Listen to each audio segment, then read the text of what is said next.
এখন দেখো রাত 11টা বাজে, আর এখন যেন আমি কি করছি, ভাত রান্না করছি।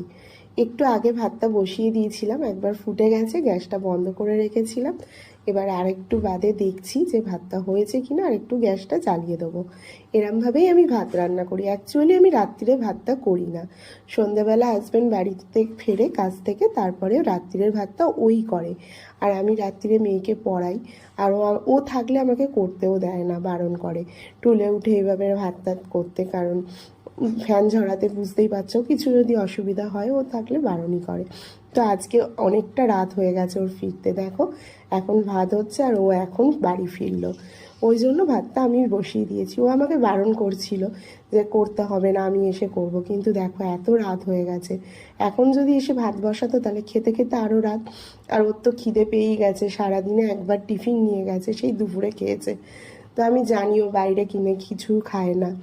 তো ওর মতন মানুষ পাওয়া সত্যিই ভাগ্যের ব্যাপার।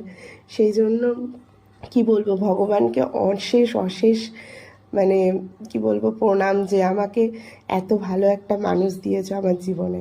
ভগবান তুমি। তো যাই হোক, আর কিছু বলার নেই।